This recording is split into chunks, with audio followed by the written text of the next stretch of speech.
시청자 여러분 안녕하십니까? 건강하고 즐겁고 행복한 새로운 한 주를 맞이하시기 바랍니다. 탁현민이 드디어 승진했습니다. 문재인 정권 취임 초기에는 선임 행정관, 3급, 4급, 5급이 선임 행정관이고 1급, 2급이 비서관입니다. 의전 비서관으로 승진했습니다. 그런데 사실 탁현민에게 이런 계급 승진은 아무런 의미가 없습니다. 그가 이미 권력의 실세였고 이미 문고리 권력의 핵심이었으며 의전 비서관이라고 하는 것은 대통령의 모든 동선을 기획하고 연출하는 그런 자리입니다.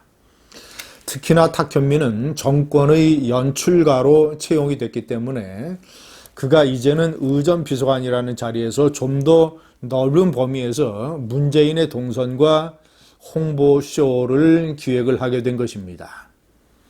저는 이것이 2022년 대통령 선거에 임하는 우파에게 대단히 위협적인 비밀병기라고 생각을 합니다.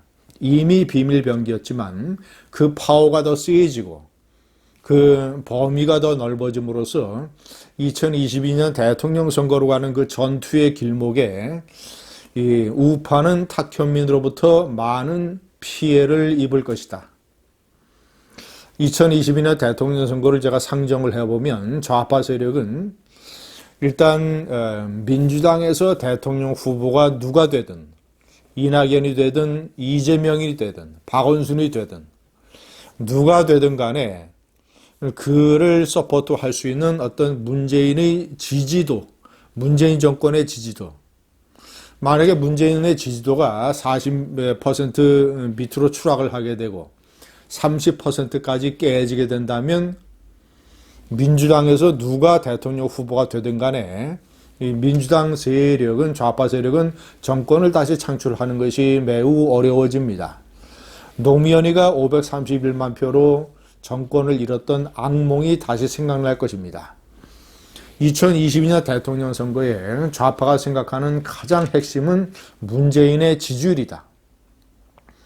문재인의 지지율을 50% 이상으로만 유지를 해놓으면 누가 후보가 되든 간에 또 우파의 후보가 누가 되든 간에 정권을 다시 재창출할 수 있다. 이런 계산을 가지고 있을 것입니다. 그 문재인의 지지율을 50% 이상으로 유지해 놓는 데에 가장 중요한 것이 문재인을 어떻게 포장할 것인가. 문재인의 약점과 이 문재인 좌파 정권의 실정은 어떻게 철저하게 숨기고 문재인을 포장을 해서 지금과 같은 지지율을 유지를 하는가. 이것이 관건이 되겠습니다. 그 자리에, 그 핵심 자리에 탁현민 의전 비서관이 있게 되는 것입니다. 그는 제가 봤을 때는 좀 더 세련된 기술로 좀 더 많은 투자를 해서 좀 더 강력한 동력으로 문재인 만들기, 문재인 기획, 좋은 대통령 문재인 연출을 해내려고 노력을 할 것입니다. 그래서 제가 과거에도 여러 차례 얘기를 했습니다만은 우파에게도 탁현민이 필요하다. 탁현민이란 존재에서 제가 일본에 명기를 했습니다마는 그 뇌 속에 있는 이 신영복 좌파 정신, 노무현 신영복 문재인으로 이어지는 이 신영복 좌파 정신만 싹 빼내고 그 머릿속에 우파 정신을 심고 팔과 다리, 얼굴, 혀, 이 나머지 기획 연출과 관련된 이런 것들은 그대로 놔둬서 그 탁현민이를 우파에 가져오면 우파로서는 정말이지 커다란 무기를 얻는 것이다. 이런 생각을 제가 지울 수 없습니다. 탁현민은 정신 자체가 문재인 노무현과 삼위일체가 되어 있는 일종의 확신범, 열정적인 확신범이고 거기에 탁월한 기획 능력이 겹쳐져서 문재인 좌파 권력이 집권하는 데에도 그리고 집권한 이후에 2018년에 지방선거와 지난 4.15의 총선 2연패를 문재인 정권이 달성하는 데에 크게 기여했다.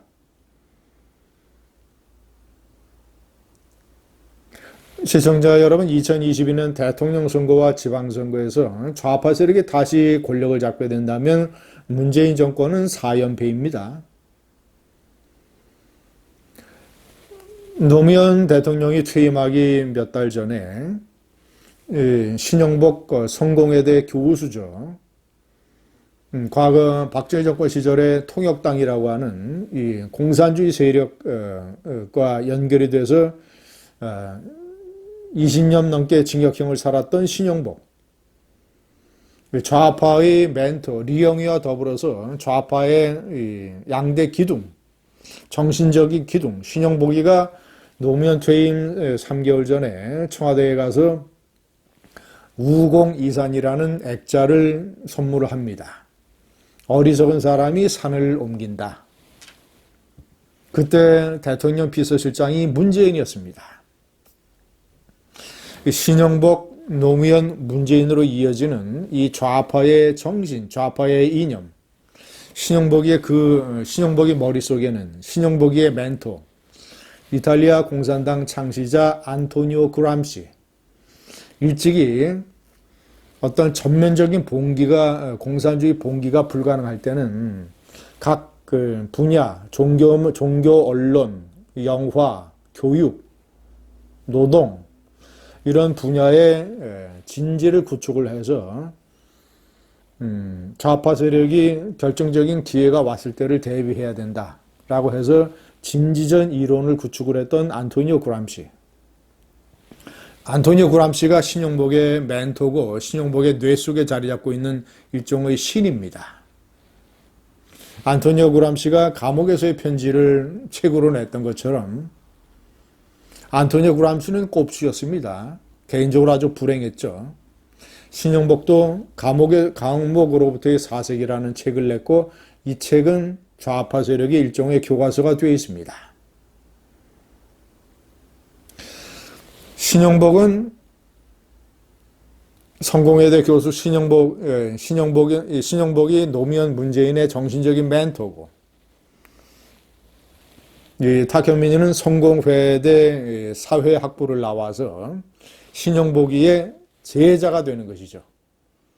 그래서 탁현민이가 노무현 콘서트라고 하는 정치쇼를 기획을 할 때 신영복 교수를 강사로 초빙을 많이 했습니다.